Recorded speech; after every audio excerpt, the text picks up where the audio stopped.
तो पुण्यात्माओं, अब यही चाल काल ने चाल रखी है। ये निरंकारी पंथ और एक यू ब्रह्मा कुमारी पंथ, एक यू राधा स्वामी और सच्चा सौदा सिरसा वालों का पंथ, जय गुरुदेव पंथ, जनोद भिवानी वाले का पंथ, यू राधा स्वामी एक का कुएं का जल है सारा। ये काल के सुनियोजित जाल हैं।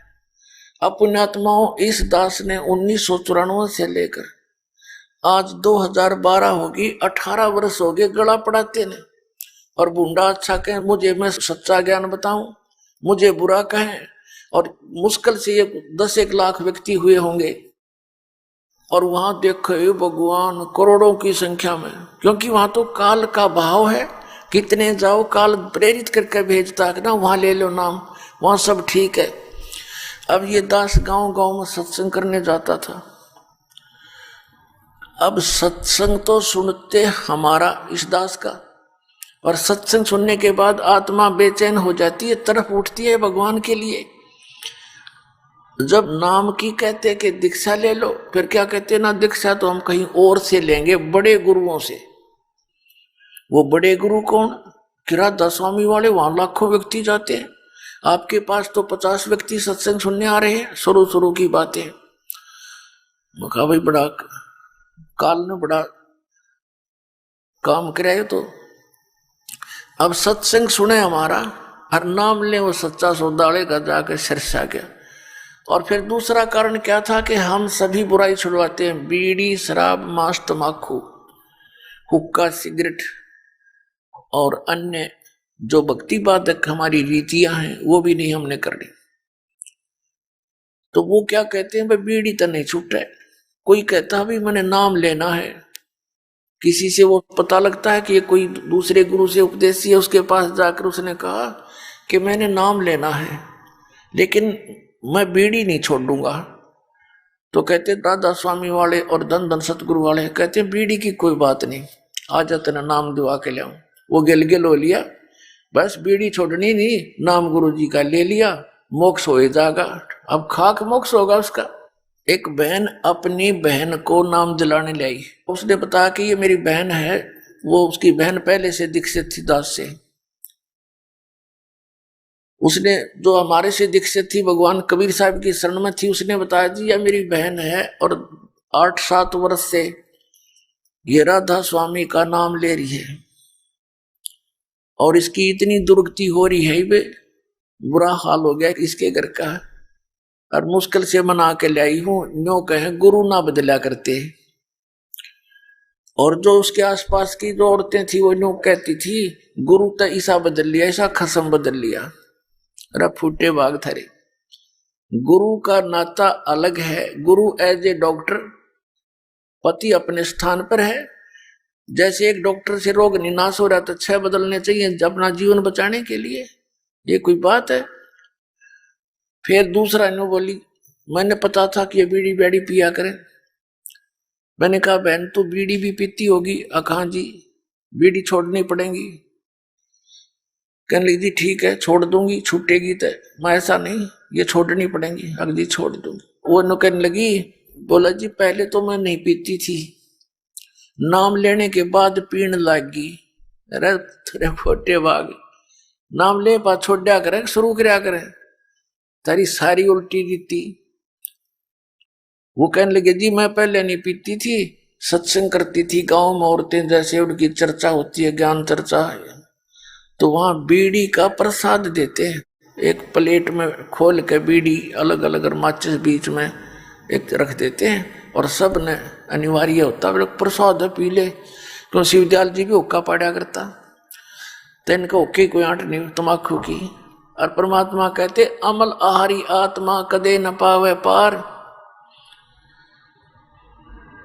भांग तमाकू छोतरा आफू और शराब, कह कबीर कैसे हो बंदगी ये तो करें खराब। अब प्रसंग चल रहा है, हम उसी पर आते हैं। तो वहां से नाम ले आए क्यों? वहां कोई मर्यादा की आवश्यकता नहीं, सारे संसारी कर्म वैसे ही करते हैं जो एक भक्त को नहीं करने चाहिए। तो कहने का भाव दास का ये है कि ये सभी पंथ काल के चलाए हुए हैं। जैसा आपने पहले भी सुना है कि काल ने कहा था कि कलयुग में जब आप भेजोगे अपना अंश, जैसे परमात्मा ने कहा कि जब 5505 वर्ष कलयुग बीत जाएगा तब ये बात मेरी साची होगी। क्या साची होगी? कि मैं कलयुग में उस 5500 जो वर्ष कलयुग बीत जाएगा अपना अंश भेजूंगा, अपनी प्यारी आत्मा, अपना दास भेजूंगा, और वो सतनाम देने का अधिकारी होगा। उसके ज्ञान को सुनकर के सभी पंथ और सभी मजहब भक्ति करेंगे विधिवत, सब बुराई छोड़ देंगे और सभी एक हो जाएंगे और पूरे विश्व में सतनाम का जाप करके सिमरन करके मोक्ष प्राप्त करेंगे और सब बुराई से दूर हो जाएंगे। सतयुग जैसा माहौल पूरी पृथ्वी पर इस भक्ति युग में एक बार पुनः फिर होगा। तो तब काल ने कहा था कि मैं और भी बहुत से पंथ आपके सतलोक सचखंड के नाम ले लेकर चलवा दूंगा, और वो सभी पंथ वो नाम मेरा ही जाप करेंगे काल का, यानी सतनाम को छोड़ के और जितने भी मंत्र हैं और सार नाम आदि नाम को छोड़कर सभी जाप काल के हैं मंत्र विधि, और उनके जाप करने वाला काल कहता है मेरा ही होगा। ये प्रोमिस करा था परमात्मा से, प्रार्थना करके वचनबद्ध किए थे, भगवान आपका नाम जपे आपका, आपकी भक्ति करें आपके और मेरी करें वो मेरे। तो एक सतनाम और सार नाम को छोड़कर सभी मंत्र काल के हैं, तो अपने आप काल के जाल में रहेंगे। तो इस काल ने कहा था कि 12 पंथ करूं मैं साजा, नाम तुम्हारा ले करूं आवाजा। 12 पंथ नाम जो ले ही वो मेरे मुख आन समोही, और अनेक पंथ चलाऊं। वो 12 पंथों से अलग कहता और अनेक, जैसे ब्रह्मा कुमारी, राधा स्वामी पंथ, धन धन सतगुरु, सच्चा सौदा, जगमाल वाली और सिरसा पंथ, और ये जय गुरुदेव पंथ, वे 5 नाम जाप करते हैं। सच्चा सौदाड़न थोड़ी सी चतुरता कर ली, काल मूर्त सब स्वरूपी राम सतपुरुष, ये कोई मंत्र है?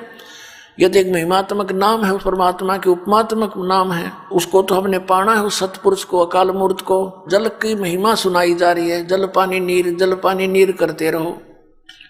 क्या जल मिल जाएगा? उस जल पानी नीर को तो हमने ढूंढना है, उसका प्रोसेस अलग है। हैंडपंप लगाओ, वो की मारो, और फिर हैंडपंप ऊपर लगेगा मशीन, और फिर उसकी पूजा करो, उसको हलाओ, सेवा करो, वो जल निकलेगा। ऐसे ही सतनाम और आदि नाम और प्रथम के वो 5 नाम, ये पूरा प्रोसेस है उस जल को प्राप्ति का, उस सतपुरुष को प्राप्ति का। ये पूजा ही नहीं है, पूजा उसकी होती है जिसको इष्ट रूप में हम मानते हैं। जैसे एक पतिव्रता बेटी होती है, पतिव्रता पत्नी होती है, वो अपने ज्वाइंट फैमिली में रहती है, जेठ भी होते हैं, जेठानी भी होती है, देवर और देवरानी भी होती है, सास ससुर भी होते हैं, छोटी बड़ी ननद भी होती है, रिश्तेदार भी आते हैं, और भी कोई मित्र प्यारे उसके पति और ससुर के आते हैं। तो सबका आदर करती है, सबसे प्यार से बोलती है और बहुत अच्छा व्यवहार करती है, लेकिन वो उनकी पूजा नहीं कर रही, वो पूजा तो अपने पति की कर रही है। आदर सत्कार कोई अन्य वस्तु होता है। अब पूजा में और सत्कार में दिन रात का अंतर होता है। अब जैसे वो पहले ऐसे ढंग से रहती है घर में, पतिव्रता लड़की में सारे गुण होया करे, वो एक गुण से पतिव्रता नहीं बन जाती। वो तो पतिव्रता लट्ठम लट्ठा रहे, सारे दिन ननद गेलिया, कदे सास के साथ, कदे ससुर के ने गाली दे रही, वह क्या की पतिव्रता, वो तो कली आ रही है। तो पतिव्रता के अंदर सारे गुण होया करें। पतिव्रता तो है ही है, साथ में वचनव्रता भी होनी चाहिए, यानी ऐसे वचन बोले जो किसी दुख ना दे। तो वो ऐसी लगती है कि जैसे सबको बहुत अच्छा प्यार देती है, सबको अपनी सी लगती है। लेकिन जब वो ज्वाइंट फैमिली अलग होती है, वो ज्वाइंट फैमिली में रहती थी, इकट्ठा परिवार में रहती थी, जब वो भिन्न भिन्न होते हैं तो उसे में देखो पूजा किसकी करती थी, उसके हिस्से में 1 चम्मच भी आई होगी उसको भी नहीं छोड़े, जब बैठा लाओगी कि मेरी है, अपने पति के साथ अपने घर में चली जाएगी जो उसके हिस्से में आए हैं, फिर ना देखे उनकी तरफ झांक कर भी। तो पुण्यात्माओं, हम यहाँ इस पृथ्वी पर रह रहे हैं, हमारा एक ज्वाइंट फैमिली है, उसमें हमारे मुखिया कौन है? ये तीनों देवता, रजगुण ब्रह्मा, सतगुण विष्णु, तमगुण शिव जी, दुर्गा और गणेश, और साथ में ये ब्रह्म। तो हम इनके साथ रह रहे हैं, ये हमारी ज्वाइंट फैमिली है, ये यहाँ के प्रधान हैं। तो यहाँ के प्रधानों से हमें, जब तक हम यहाँ रहेंगे तो सभी सुविधाएं नहीं से प्राप्त होगी हमें। और जब हम यहाँ से चलेंगे तो हम इनकी जो साधना करते हैं, ये पूजा नहीं करते, ये हमारा एक नैतिक धर्म बना है, इनका सत्कार करें, बड़े छोटे का यथोचित सत्कार करना हमारा कर्तव्य बनता है। तो हम इनका सत्कार करते हैं, पूजा नहीं करते हैं। जैसे आपने बैंक लोन ले रखा है और साथ में मीटर कनेक्शन ले रखा है, बिजली का, पानी का और टेलीफोन कनेक्शन ले रखा है, तो इन सब का जो तुम बिल भरते हैं आप, तो पूजा थोड़ी है, वो तो उनका देना है, उसको प्यार से दिया जाता है, प्रेम के साथ उनके साथ व्यवहार, अपना कांटेक्ट रखा जाता है। तो वो पूजा नहीं है, वो हमारा अपना जो एक शिष्टाचार होता है, उस आधार से हम उनको बैंक का लोन भर रहे हैं तो वो हम प्यार देते हैं, चाय पिलाते हैं, बैठो जी, आओ जी। और हम बैंक लोन ना देंगे तो अगले दिन गाड़ी लेकर आ खड़े होंगे, अब भाई तेरा सील करते हैं। तो इसी प्रकार हमने सतलोक चलना है, और यहाँ के जितने भी ये प्रधान हैं, इनका कर्जा हमने उतारना है। उस कर्जे को उतारने के लिए, उस लोन को उतारने के लिए हमने कौन कौन सी साधनाएं करनी है, कौन कौन सी मजदूरी करनी है। साधना का अर्थ मजदूरी होता है और पूजा अलग होती है। तो साधना तो प्रोसेस है, जैसे हम पूजा तो करते हैं जल की, और साधना कौन सी है? वो हैंडपंप लगाते हैं, वो हमारी साधना है। फिर ऊपर मशीन लगाते हैं और मशीन लगा के फिर जल निकालते हैं, वो भी साधना में ही है। और उद्देश्य क्या है सब मजदूरी करने का? कि हमें जल मिले।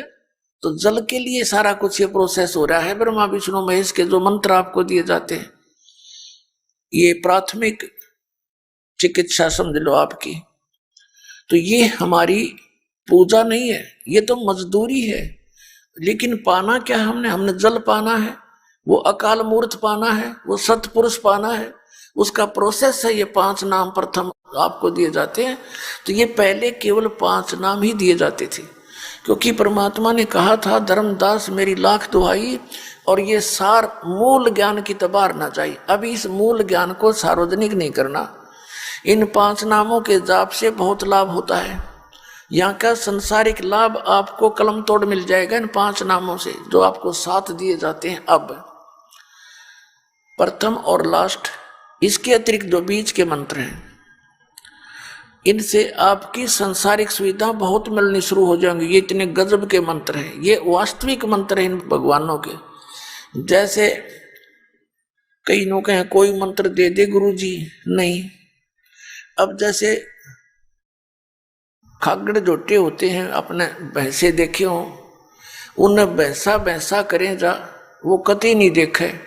अरे एक बार नो कर दे, हर वो नो देखेगा बाज गए, तो उसका अट्रैक्शन हो गया उसमें, उसका अपने आप ही प्रभावित होता है, दौड़ा आवेगा फिर।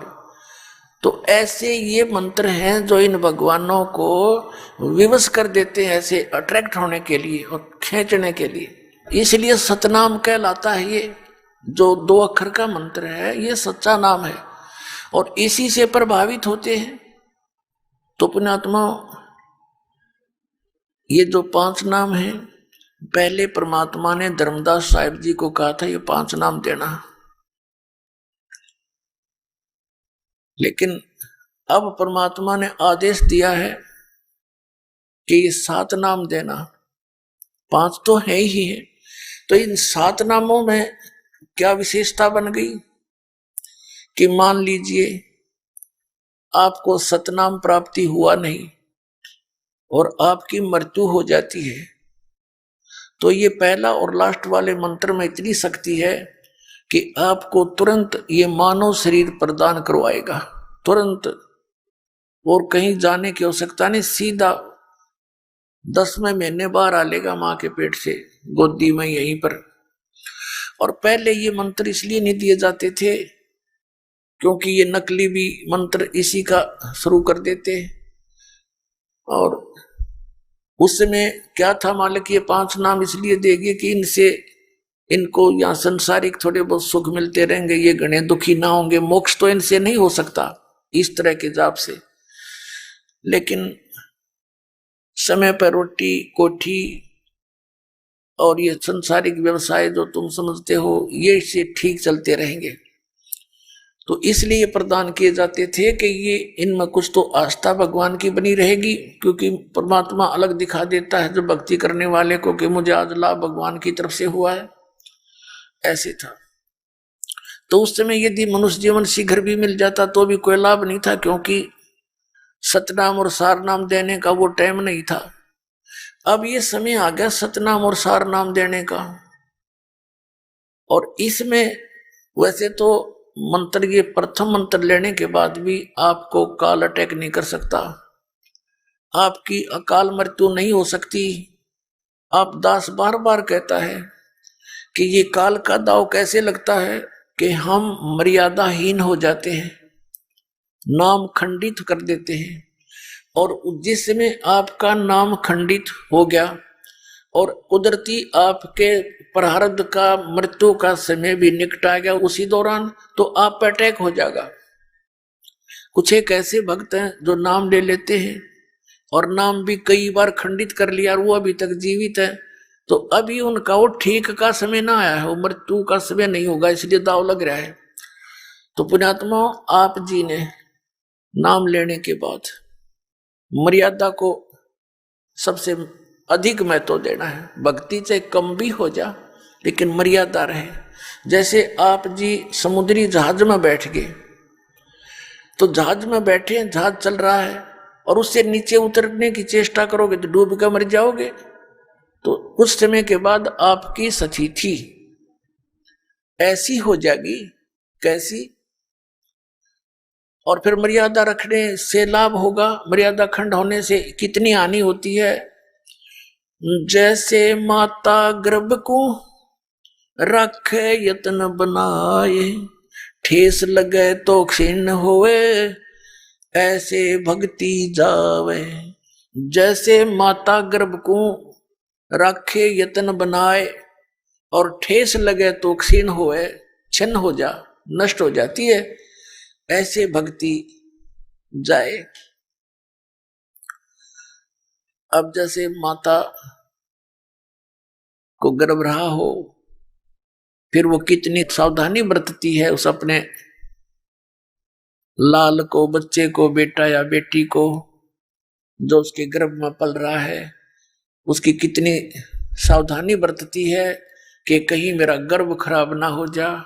रात को करवट लेती है माता, तब भी उसको चिंता बनी रहती है कहीं मेरे बालक पर दाब ना आ जा। एकदम फड़क के उठती है, चलती है, कदम रखती है पृथ्वी पर तो भी बड़े नाप तोल कर रखती है, कहीं झटका लग जा, बच्चा खराब ना हो जा, तो अपना लाल प्राप्त कर लेती है। इसी प्रकार जिस दिन आपको उपदेश मिल गया उसी दिन आपके अंदर भक्ति का बीज गिर गया, ये सत्कर मान लेना। धीरे धीरे आप भक्ति की सब क्रियाएं करते रहोगे तो ये भक्ति रूपी लाल आपका अंदर फल पल रहा है। और इसमें थोड़ी सी मर्यादा हीन हो गए तो ये खंड हो जाएगा, अपने आप अक्षीण हो जाती है भक्ति। तो जैसे इसमें मर्यादा बहुत अनिवार्य है। जैसे सीता जी थी, श्री रामचंद्र की पत्नी, वनवास में थे, कुटिया बना कर रह रहे थे, एक बगीची भी बना रखी थी छोटी सी फुलवाड़ी सी फूलों की। तो उसमें एक ऐसी कोई घटना घटी इनके साथ, वो लंबी कहानी है या नहीं बताऊंगा। तो उन्होंने एक रेखा खींच दी थी झोंपड़ी के चारों तरफ और सीता से कह दिया था लक्ष्मण जी ने कि माता वो बड़ी भाभी थी, उसको माता के तुल डील करता था कि आप जी इस रेखा से बाहर ना जाना, जब तक आप इस रेखा में रहोगी आपको कोई हानि नहीं कर सकता, ना जंगली जानवर कर सकता, ना कोई दानव कर सकता, राक्षस नहीं कर सकता। और वो दोनों भाई फिर मृग के पीछे चले गए थे। एक स्वर्ण मृग दिखाई दिया था, सीता ने कहा था इसको लाओ, किसी तरह लाओ। अब दोनों भाई चले गए उस सीता के कहने से। पीछे से रावण लंका का राजा एक साधु वेश बना के वहां आया, सीता को उठाने के उद्देश्य से, अपहरण करने के उद्देश्य से। और जो ही वो निकट गया, उसने कहा कि माई भिक्षा देना। तो सीता ने कहा आ जाओ महाराज, कुटिया के निकट आकर ले जाओ। वो जो ही आगे को बढ़ा, रेखा के निकट आते उसमें से अग्नि की लपट निकली। 10 कदम पीछे रावण भाग कर गिरा और कहा कि तुम साधु संतों के साथ ऐसा व्यवहार करते हो, भिक्षा देनी है तो बाहर आकर दे दे। अब सीता ने अपनी जीव सोच से सोचा था कि फर्क पड़े है, साधु है, अभी दे आती हूं भिक्षा, अभी आ जाती हूं वापस। अब वह भिक्षा लेकर बाहर को चली, रेखा पार कर गई और जो ही भिक्षा डालने लगी उसने बाजू पकड़ ली यहीं से और गेर ली कंधे पे, जा पिटकी 9 लखा बाग में। उसकी जरा सी लगी, क्या फर्क पड़े, और के नाश करा दिया उसने। वो मूर्ख थे तो ये कह कर गए थे इससे बाहर मत जाना, तेरे को हानि हो जाएगी। और फिर कितना नाश कराया, करोड़ों व्यक्ति मारे गए, तब उसको छुटवा के लाए। तो पुण्यात्मा ऐसे ये मर्यादाएं हैं। ये लक्ष्मण जैसी रेखा समझ लेना जो मालिक ने बता रखी है। आन उपासना नहीं करनी, बीड़ी शराब मांस तंबाकू छूना भी नहीं है, किसी और देव पर आसक्त नहीं होना, हमने पतिव्रता पद पर आना है। जैसे जो पति भरता पति से राती, आन पुरुष नहीं भावे, बस पीहर में सुरत परितम में, ऐसे ध्यान लगावे। पतिव्रता पत्नी अपने पति के अतिरिक्त किसी भी पुरुष से वो किसी प्रकार का भी उसको कोई वस्तु वांछित नहीं होती। कहने का भाव यह है, चाहे कोई सोने का स्वर्ण का बन करके पुरुष खड़ा हो जा, उसमें उसका पति वाला भाव नहीं हो सकता। तो ऐसे ही हम अपने कबीर परमात्मा और पूर्ण परमात्मा कबीर साहिब जी के अतिरिक्त किसी भी देव से, किसी भी अन्य देवता से, भगवान से हम कोई भी वस्तु नहीं मांगे। यदि उनकी तरफ जरा सा भी ध्यान हमारा गया कि ये इससे अर्ज करो मुझे ये वस्तु दे दे, तो हम पतिव्रता पद से गिर गए। क्योंकि जो परमात्मा ने साधना बताई है उससे ये अपने आप देंगे। कैसे देंगे? एक कैसा दे सब सदे, सब साधे सब जावे, माली सींचे मूल को, फले फूले अगाए। एक कैसा दे सब सदे और सब साधे सब जावे। और माली यानी बुद्धिमान व्यक्ति, माली का अर्थ है जो बाग के पूरे प्रोसेस से परिचित होता है, उसको समझदार व्यक्ति यानी अपने जॉब का मास्टर।